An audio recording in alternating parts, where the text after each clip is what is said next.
بسم الله الرحمن الرحيم والصلاة والسلام على رسول الله وعلى آله وصحابته ومن والاه من يهده الله فلا مضل له ومن يضلل فلا هادي له ونشهد أن لا إله إلا الله وحده لا شريك له ونشهد أن محمدا عبده ورسوله أرسله الله تعالى بالهدى ودين الحق ليظهره على الدين كله ولو كره الكافرون ثم أما بعد أحبتي في الله.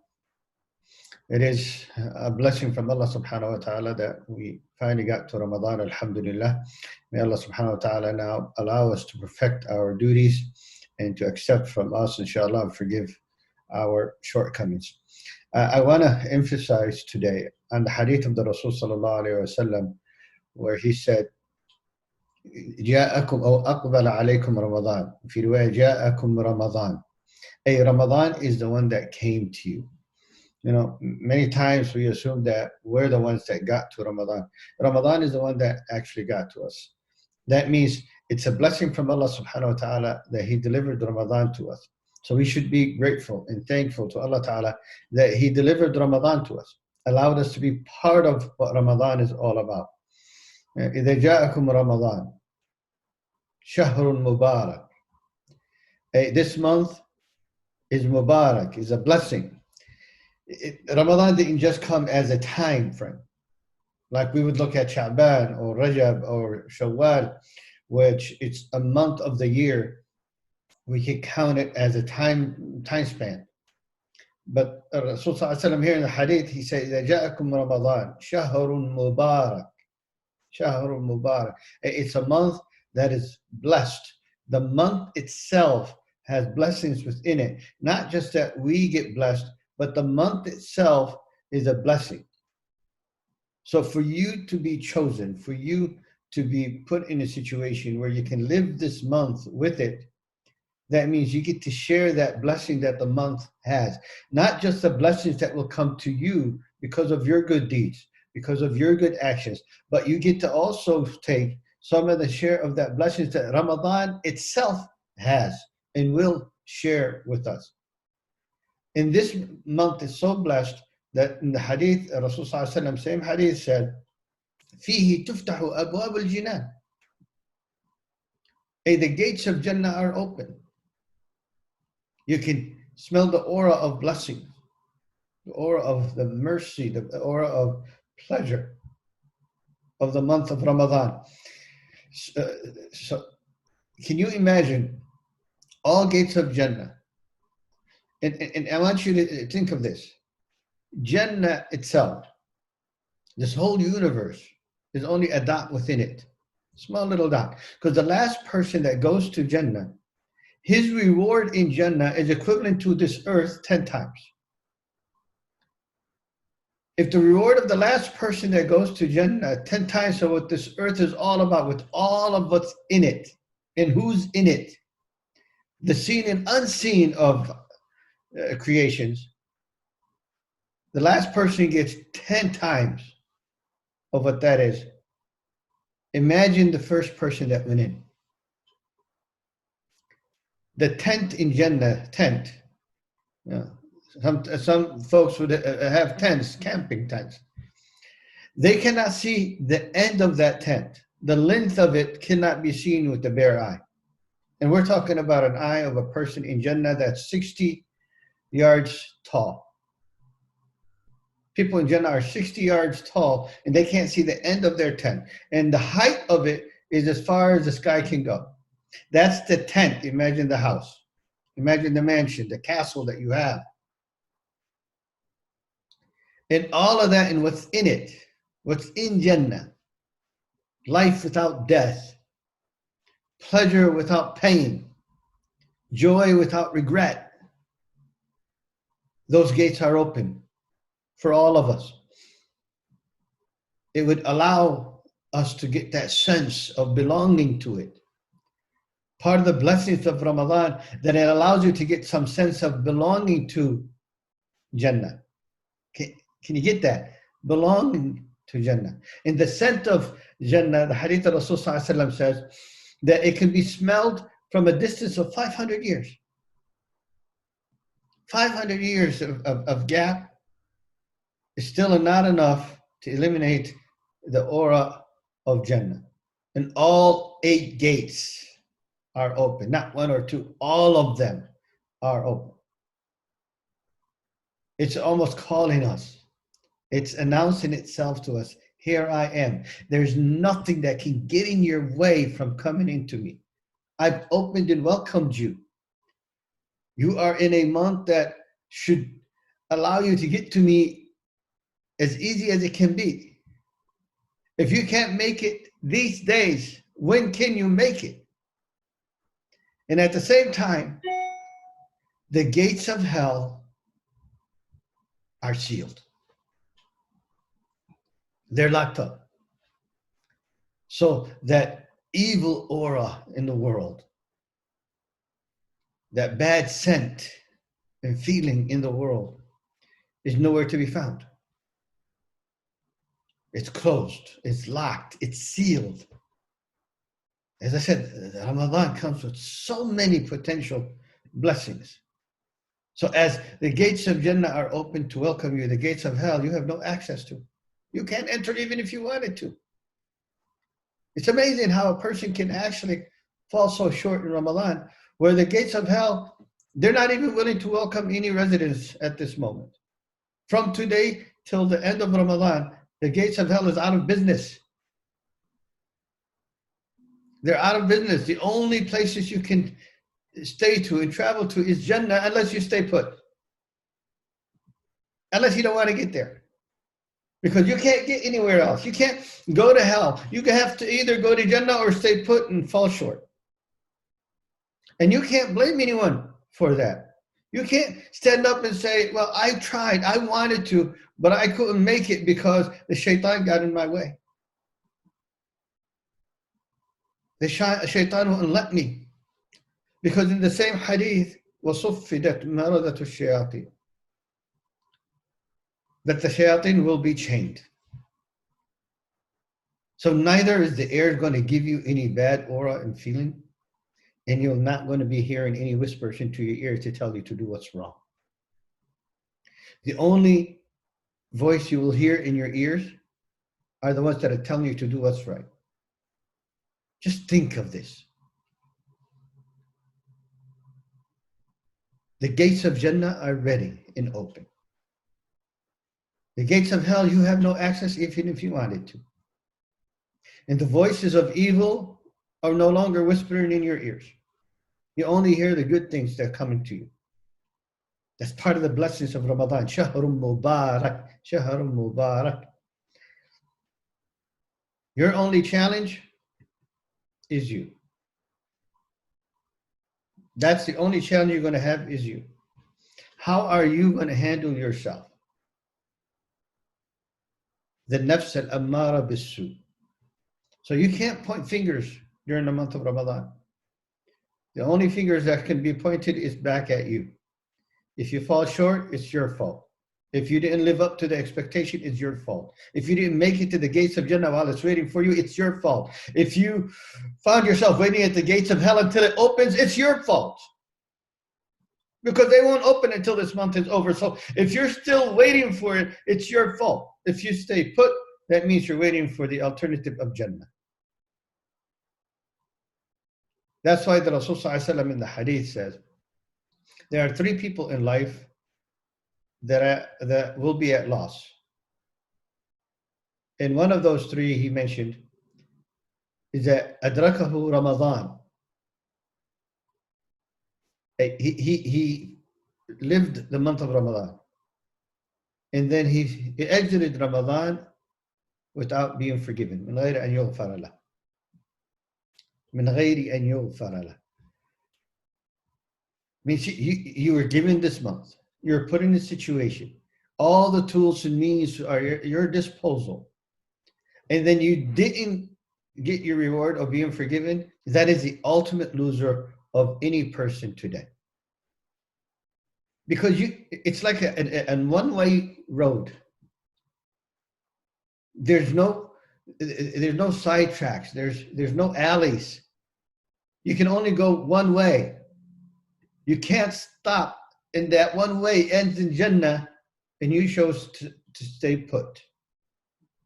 You chose to not to do anything, not to react to the blessing and allow yourself to submerge into it. The Rasul says, you're one of the losers if that happens. You're one of the losers if that happens. Month of Ramadan is an opportunity. And this month is a chosen month. As we said last time, Allah Ta'ala chose this month to talk to us, to reveal to us His words. The Quran al-Kareem was brought down to our heavens on the night of the 27th. And that's part of the blessings of Ramadan. That there is a night that is more precious, more valuable, more productive than 1,000 months. That's over 81 years. Within one night, you can make it. And the Rasul said, and anyone that does not, get that night, if that night passes them, they're also a loser. How can you pass a night that's coming to you? You don't have to go to it. The night is coming to you, and you chose to ignore it. When you ignored it, you actually chose to lose. This month, part of the blessings of it, as I said, the month itself is blessed. Allah Ta'ala divided it into 3 themes. The first 10 days, He says, it will be known for its mercy. Mercy. SubhanAllah. It's amazing how Allah Subhanahu wa Ta'ala started with the mercy. Because we've lived throughout the whole year of such shortcomings and such neglect, and we are sinful people, sinners. So for us to get all that blessings of the month of Ramadan and not miss a thing, to put us in a situation where we can succeed in this month, to put us in a situation where to our journey that ends to Jannah will not falter, Allah Ta'ala starts to say, I'll have mercy on you. I'll take what you can give me. I'll take what you can give me. So if you give me a little bit and you're sincere with it, if you put as much as you can, even if it is put on the scale as such a little result, I'll count your efforts. I'll calculate your efforts. I'll make your effort count. In the shortcomings, I'll have mercy on you. I won't ask you for more. Ramadan came at you, and you have to adapt. As you adapt, I will take whatever I can from you. What a blessing from Allah subhanahu wa ta'ala. Because He said the next 10 days of it are 10 days of forgiveness. So I'll have mercy on you. Take what you have, what you can give, and then I'll forgive the rest. I will not take you accountable for what you couldn't do. And after I forgive you, you will be liable. You will be in a position for you to be saved from hellfire. يُعْتَقُ مِنَ النَّارِ. So before hellfire can even open its gates again, before hellfire can deceive you, you'll be saved before it comes back. Can you just imagine that? A person that falls into Ramadan and cannot accomplish that, Rasul says that person is a loser. That person is a loser. So where are we in that process? Are we going to live up to what we can do? What's so hard about reading a juz of Quran every day? What's so hard about that? It takes you 30 minutes. If you're a slow reader, it might take you 35 to 40 minutes if you are a slow reader. Otherwise, it's 30 minutes to finish one juz of Quran. That means you will finish the Mus'haf within the month. How hard is it to sit after each salah and do dhikr? I'm not talking about sitting an hour or so. Sit 5 minutes. 10 minutes if you are a saint.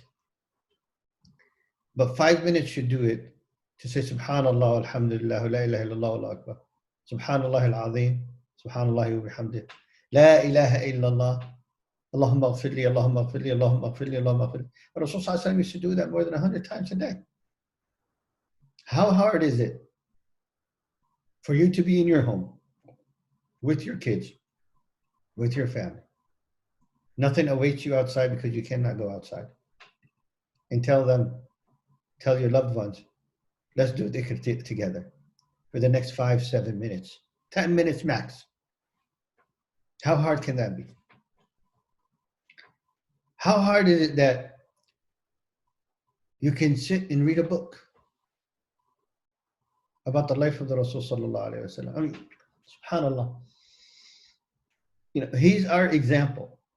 He's our idol.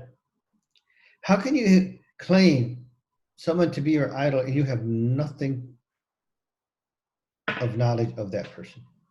You don't know anything about them except the surface. You have an opportunity today, in this month, while you're staying home, to read about the Rasul Sallallahu Alaihi Wasallam. There's 2 books I would like to advise you into reading. One book is about the Rasul Sallallahu Alaihi Wasallam. It's called Muhammad Rasulullah. The other book is called Allah. It talks about Allah Subhanahu wa Ta'ala. And both books are for Saeed Hawa from Syria. Beautiful, modern writing of these 2 books. You will enjoy them. And then I would like to also recommend a 3rd book for you to read. Since many of us are stressed and we want to get back to work and our income is falling short, there's a book called La Tahzan. Don't be sad. La'aid al-Qarni. You can find that online on a PDF. And all 3 books, you can find them online. And they're all free, PDF formats. You can read them with your family. I already suggested a book for you before, which is 30 lessons of Ramadan for Ayat al-Qarni. So each night you read 1 lesson with your family. You have been given, like they say, the golden goose this year. That you can't claim that throughout the whole day you were exhausted. You're at home. Even if you're working from home, you're still home. And you have Jannah's gates open, gates of hell closed. And Allah subhanahu wa ta'ala is making everything about this month positive. Look at this. He said, لَخَلُوفُ فَمِ الصَّائِمِ أَطْيَبُ عِنْدَ اللَّهِ مِنْ رِيحِ الْمِسْكِ. Even the things that disturb us, because of lack of food and water, your oral, your mouth might have a bad smell to it. Many would be annoyed to be around you because of that smell. Allah Ta'ala is telling you that smell that people are annoyed and bothered by, even yourself, is more beautiful than the scent of misk. لَخَلُوفُ فَمِ الصَّائِمِ أَطْيَبُ عِنْدَ اللَّهِ مِنْ رِيحِ الْمِسْكِ. It's Allah Ta'ala is communicating with you. He's reminded us during this month that, you know, everything that we do religiously, Allah Ta'ala says, the Hadith al-Qudsi, إِنَّمَا هِيَ أَعْمَالُكُمْ أُحْصِيهَا لَكُمْ. It is your good deeds that I am collecting and gathering for you. But when he came to the fasting, he said, أَصَوْمُ لِي وَأَنَا أَجْزِي بِهِ. Fasting is for me and I will reward for it. Can you imagine that? How beautiful that is. This month is not like any other month. The month the universe comes around to celebrate it. We get to know it through the sighting of the moon. We get to know the end of it through the sighting of the moon. The universe is part of what Ramadan is all about. You know, you can come out of this month with a clean slate. Man sama Ramadan imanan wa ihtisaban ghufira lahu ma taqaddama min dhanbih. How hard is that? To get this beautiful promise of Allah subhanahu wa ta'ala. Whoever fasts Ramadan with faith and acceptance of the reward of Allah subhanahu wa ta'ala, Allah will forgive him their sins. 29 to 30 days can guarantee you Jannah. It is so precious that Allah Ta'ala dedicated a specific gate of Jannah, and He called it Babul Rayyan, for the people that fast in Ramadan. Meaning, even if everything else falls short, but you perfected the month of Ramadan. You prayed the nights and you fasted the days and you kept your tongue pure and clean, your heart connected with Allah subhanahu wa ta'ala, your ears listening to the Quran al-Kareem, your hand only earning the halal, your hand reaching out to give for those who are in need, you will be forgiven your sins. And that means Babul Rayyan will be waiting for us. It can be that easy. That easy. That's why the Rasul said again, those who reach Ramadan and they were not forgiven their sins, they are the losers. They are the losers. So fill your time with ibadat, with dhikr, with reading the Quran al-Kareem, with reading whatever book that's comfortable for you, but I suggested these 3 books for you. The book of Muhammad Rasulullah and the second book, Allah. They're both for Sa'id Hawa. They're both for Sa'id Hawa. You can find them PDF online. And I suggested 2 other books for you. One last week, which is Don't Be Sad. It's in Arabic and English. And 30 Lessons of Ramadan. They're both for Aid al-Qarni. You can also find these books online in a PDF form, inshallah. You have an opportunity. I have an opportunity to make our lives better, to make our families better, to make our future more promising, inshallah. We will end our lecture today. I want to remind you, this is also just a lecture. It is not a khutbah. It is not a khutbah. I know some of you have heard throughout these days about virtual khutbahs or virtual prayers. If someone wants to do it because they heard someone else do it, it's up to you. I will not do it because I do not believe prayers is to be done virtually. Prayer should be done with connected lines. But when it comes to Jum'ah, even those who suggested that prayer tarawih can be done virtually, they did not say that khutbah can be done virtually. They did not say khutbah should be done virtually. So in summary, everyone agrees that the Jum'ah needs to be done at the masjid or at home with your families, but not virtually. أسأل الله سبحانه وتعالى أن يغفر لنا وإياكم وأن يجعل إن شاء الله هذا الشهر شهر خير وبركة وغفران. اللهم اغفر لنا جميعا ذنوبنا يا أرحم الراحمين. Before I leave, this is the first khutbah of Ramadan, or the first Friday, of Ramadan. I want to appeal to you to donate to the masjid. Everyone that's listening to us right now, I want you to commit something between $500 to $1,000 this month for the masjid. If you don't have it, you can collect it. Talk to your friends and families. We only have 23 participants, but I'm sure you know many other people through your connections. Try to collect at least $1,000 for the masjid this month. It will help us accomplish our goals. We have a lot of things that we want to do. Yeah.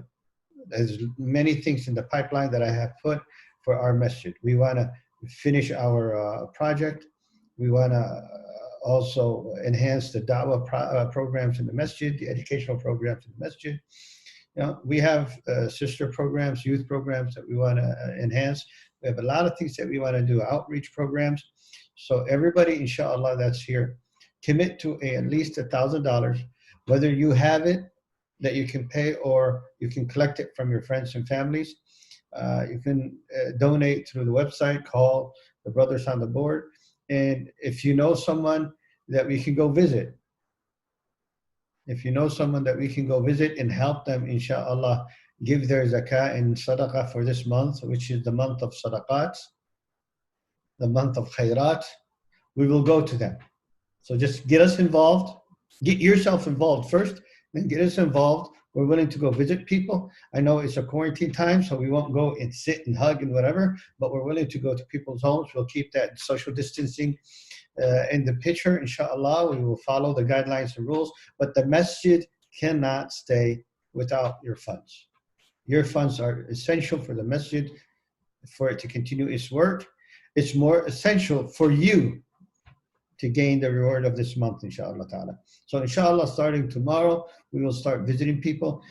Please text me directly, email me, email Brother Nasser or anyone else on the board, and let us see your generosity. As-sadaqah taqi masari as-su'. Rasul sallallahu alayhi wa sallam says, sadaqah shields you from sudden calamities. And the world came at a halt and panicked because of a pandemic of a flu. Imagine if Allah subhanahu wa ta'ala wanted more than just the flu. What would have happened then? The sadaqah shields you from all this harm. So shield yourself with it, and may Allah subhanahu wa ta'ala bless us all. Barakallahu feekum wa jazakumullah khair. Wassalamu alaikum wa rahmatullah.